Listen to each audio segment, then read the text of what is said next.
Hey everybody, this video is going to be on C++ containers of objects.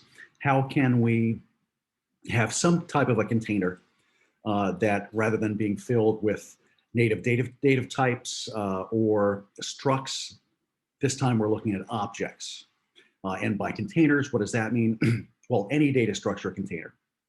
We'll be focusing just on the two most common, the array and the vector.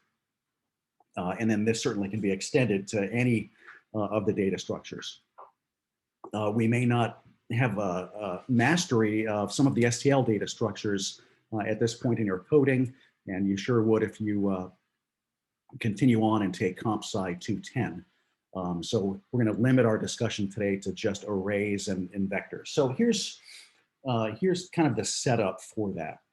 When we do an array or a vector, and I'm going to kind of use those interchangeably here, we have our typical container structure, and just every single one of these elements in and of itself is going to be a complete object.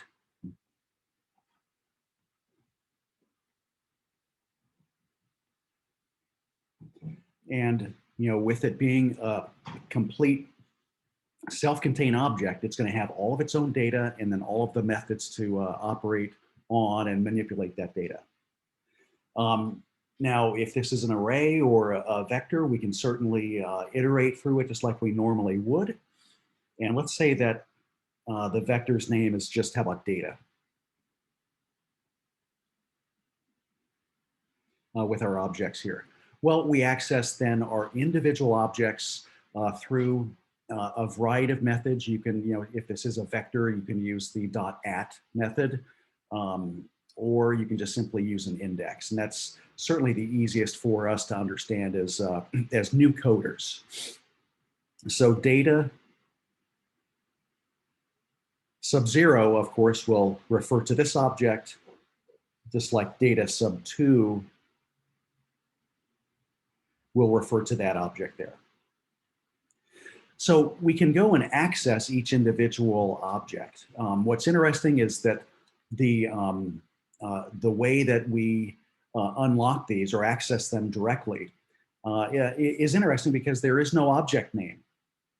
We just have a data structure name, data, and then a reference to which cell or which element we are trying to access here. So because of that, normally if we had, let's say, a goat class, and we needed to invoke some type of a method that object contains, well, we would just use the dot operator, goat dot, and then whatever. Let's say that we are going to set a certain value. Well, we could do a set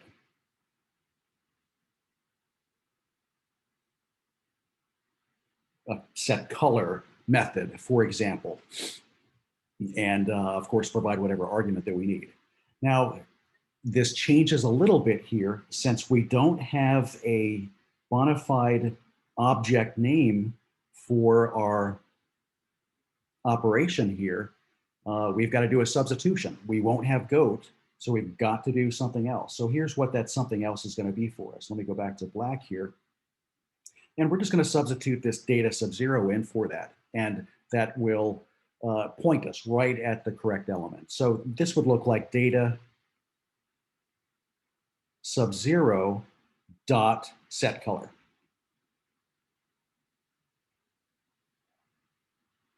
And then of course, whatever color we throw at it.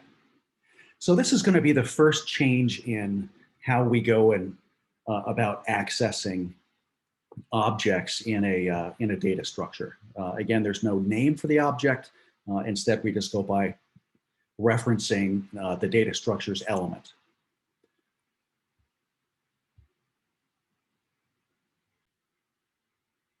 Okay, next let's take a look at dynamic objects. And you remember from our work in Comp Sci 165 and a little bit in 110 of chapter 9 in the text, when we're dealing with pointers, that's the exact entity that we need to create dynamic objects and dynamic arrays. So if we created a dynamic object, We can easily do that just simply by creating a pointer to it, and then that pointer then gives us full access to it without needing a variable name.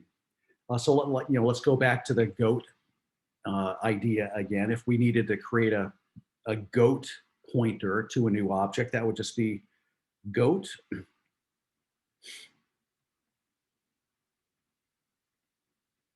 And then our pointer name here, I'll call it my goat. And then we will use the asterisk in front of it to show that this is a pointer to a goat object rather than a goat object itself. And then we would use the new keyword.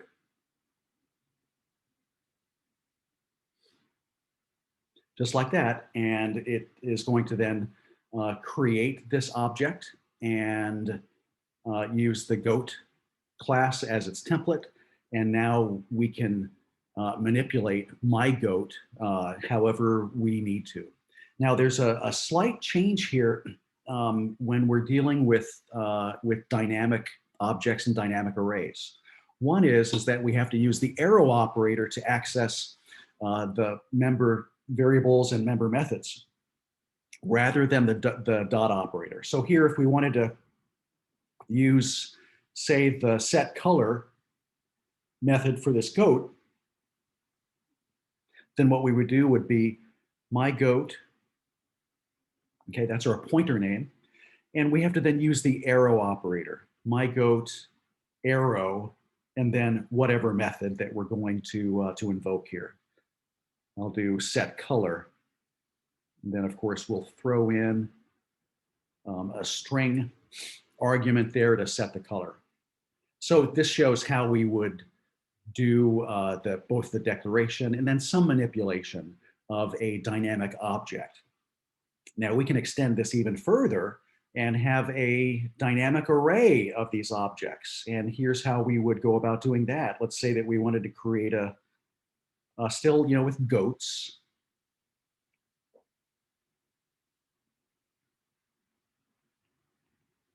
Here we'll call it a collection of goats. I don't know what a group of goats really is. Computer, what is a collection of goats called?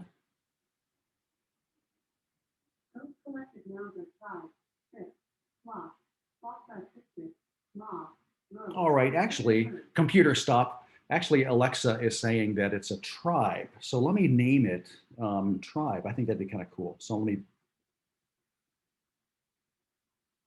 backspace all through that. Tribe, a tribe of goats. And this is then going to be a dynamic array that we create. And that's going to be the same new keyword. We then use goat for our class. And to show that this is an array rather than just a simple dynamic object, we give it a size declarator. And here I'll just use a constant named size. And this will give us that dynamic array of size. Then from here, we access it just like any other array that we need to. And to get individual elements, we use that arrow operator again. So tribe, and then arrow. And then maybe we're going to set, set age or something like that. Now, this would work here, except we need something else right there. And since this is an array, we will need the index there. So you can do, let's say this might be in a loop or something, or even if it's just being explicitly coded, you could do tribe sub1 and then arrow set age. And this will then go to the second element in this array and use the set age method to set the age of that particular object. So just remember that trick. If it's a static array or a static data structure, you'll use the dot operator. If it is a dynamic object or a dynamic array, well, then we'll use the arrow operator. Now I've got some code loaded up in Canvas for us. Let me go to that now. And this is a good piece of code here that shows, that demonstrates, how we can read a file of some movie data and create an array of these objects in two fashions. Part one of the code is a normal static array. Part two of the code is where we would use a dynamic array. So here's our movie class, typical setters and getters. This is just a couple of private member variables, the name of the movie, the year it was released, and who the screenwriter is. Okay, you'll note here that I've got a couple of output methods. One is going to output a typical array, a static array. The other is going to print out a dynamic array. So we send a pointer to the array, to that function. And we'll get to that in a second. All right, so here's part one where we're going to actually use regular arrays. Here's our declaration, and that looks very much like any typical array declaration. And we read the file, and as we go through, we'll need to keep track of which index we're currently working on. So you'll need a separate index variable. Here I've got a get line going, and that get line is just going to cycle through, read all the elements, and then using the dot operator here, with these three lines in lines 64 to 66, the dot operator is going to be used to invoke the various setters that this object has. And then note the syntax. We've got the array name here, my favorite movies. Then we have the index number. Then we have the dot operator. Then we have the method that we're invoking. And then we have any arguments. So remember that order as we kind of step through this. Then we simply just output the data. I just want to have a real quick, easy to understand output of this array. So if we go down to output data A, then here's the movie array that gets sent in. And then check out, for example, here in this count statement, the dot operator being used for the getters, get year released, get screenwriter, get title. Again, we're in that same structure where we have the formal parameter name M, then the array index, then the dot operator, then the method, and then of course any arguments. And of course for getters there aren't any arguments. So that's how to output the data for an array. Let's shift gears a little bit now and look at a dynamic array. So that's what this second part of the code is. It's going to kind of repeat the first part, and we're just going to use dynamic array. So here's the magic instruction on line 80. That's where we create a pointer to this array. That pointer is of type movie. So this is a pointer to a movie entity, a movie data structure. We'll use the new operator, the new reserved keyword, to create this, this movie array of size. And then from that point on, the code, since we're just declaring it differently, our code is going to really, perform exactly like it did before. Here in the three lines of code that actually set the private member variables after having been read, we're just going to do that same dot operator process and keep everything lined up, and that will do what we need to do. Now here I have another output function, output data B.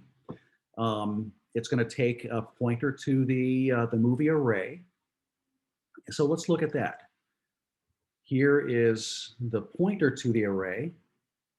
And then from there, given that we have a pointer to it, well, then we can use the array indices just as effectively to access all of the individual elements here. So when we run this, we will see that we get a full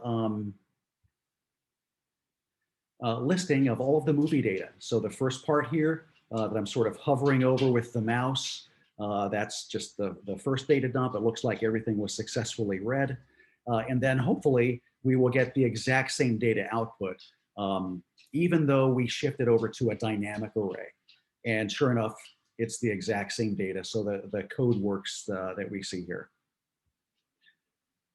Shoot, so that is about it for creating arrays of objects. And those arrays can be either dynamic or static. Same thing with if we're going to make a vector instead, we would just follow the same process. We'd have to push them into the vector. And yep, I think that is about it for these arrays. So I hope this video helped. And again, this code here, it is posted to Canvas. So you'll have that available to you immediately. All right, thanks everybody.